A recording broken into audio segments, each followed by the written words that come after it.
Hello students, good morning to all, good morning and welcome in the series of the IPMET previous year questions. We are discussing the short answer solutions. चलिए तो start करते हैं. This is the question number 12. तो देखते हैं हमारा जो question number 12 था वो किस कंसेप्ट पे बेस्ड था. So I just saw this question. Students ने अगर एग्जाम में ये क्वेश्चन देखा तो माइट भी उसके माइंड में ये आ सकता है कि नहीं, क्वेश्चंस अप्रोक्सीमेट 6 to 7 लाइन का है एंड क्वेश्चन कैन बी लेंदी और डिफिकल्ट. जबकि ऐसा कुछ भी नहीं है. अगर आप एक बार इस क्वेश्चन को ढंग से रीड करते हो, ये क्वेश्चन वो वाला है जो अभी करने वाला है कि लाइक इसको तो मैं लेवल 1 का क्वेश्चन है, इसको तो मैं सबसे पहले कर ही लूंगा. लाइक इसको मैं स्किप नहीं करूंगा, मार्क फॉर रिव्यू नहीं करूंगा, नेक्स्ट टाइम के लिए नहीं. बट अगर क्वेश्चन समझ में नहीं आ रहा है तो ऑनेस्टली निकल जाना चाहिए. बट येस, डेफिनेटली ये क्वेश्चन करने जैसा था एग्जाम में. जब तक मैंने आप लोगों से बात की शायद आप लोगों ने ये क्वेश्चंस रीड भी कर लिया होगा. चलिए तो धीरे धीरे रीड करते हैं. क्वेश्चन क्या कहना चाह रहा है. Assume it is the beginning of the year today. Ankita will earn 10,000 at the end of the year. मतलब अगर आप पहले साल की बात कर रहे हो तो at the end of the year she will earn 10,000 rupees, which she planned to invest in a bank deposit immediately. A fixed simple interest of 0.5% per annum. Her yearly income will increase by 10,000 every year. Means next year उसकी salary 10,000 से increase होती जा रही है. पहले साल 10,000, फिर 20, फिर 30, फिर 40 and so on. And the fixed simple interest is mentioning again and again. Fixed simple interest, the bank on the new deposit will also be 0.5% per annum every year.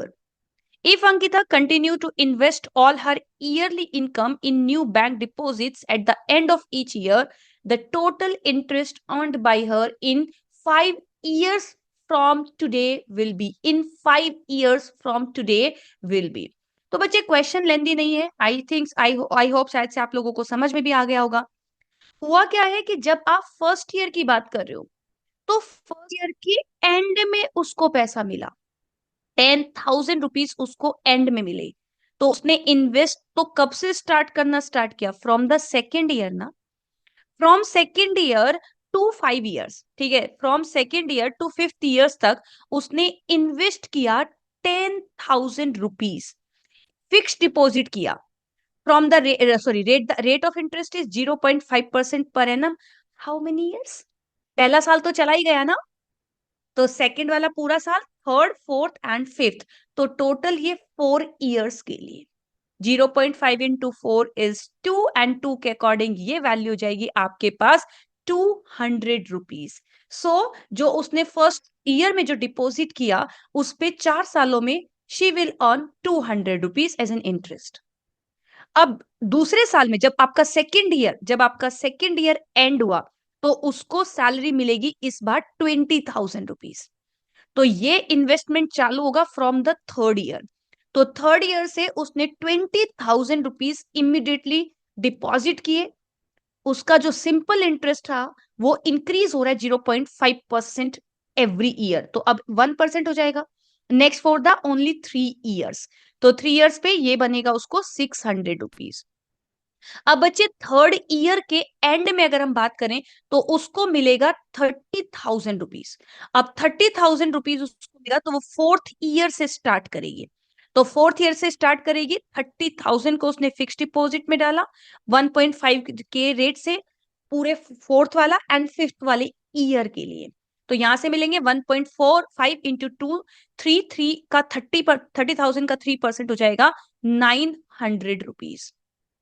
जब हम फोर्थ ईयर के and में आएंगे तब उसको मिलेगा 40,000 rupees. तो 40,000 rupees मतलब fifth year, just fifth year. तो फिफ्थ ईयर में उसके पास केवल 1 ईयर होगा. तो 1 ईयर में रेट ऑफ इंटरेस्ट 2, 1 ईयर के लिए. तो ये अमाउंट मिलेगा उसको 800 रुपीज. बच्चे जो उसको 50,000 रुपीज मिलेगा वो फिफ्थ ईयर के एंड में मिलेगा. लेकिन हमें सिर्फ 5 इयर्स का डेटा चाहिए. तो हमें फिफ्थ ईयर का कोई भी रिलेशन नहीं. सिंपल ऐड कर दीजिए. 6 और 2 8 और 9 is 17 and 8 is 25. So she will earn 2,500 rupees as a total interest. इन 5 सालों में वो टोटल 2500 रुपीज का इंटरेस्ट अर्न करेगी। So this was the question. Question आपने देखा, लेंदी बिल्कुल भी नहीं, मतलब बहुत ज्यादा डिफिकल्ट बिल्कुल भी नहीं था। अगर आप इजीली उसका लैंग्वेज इंटरप्रेट कर पाते हो तो आप क्वेश्चन को बहुत स्मूथली समझ जाओगे। ठीक है, so we will meet in the next video for the question number 13। So stay tuned guys, bye bye, thank you.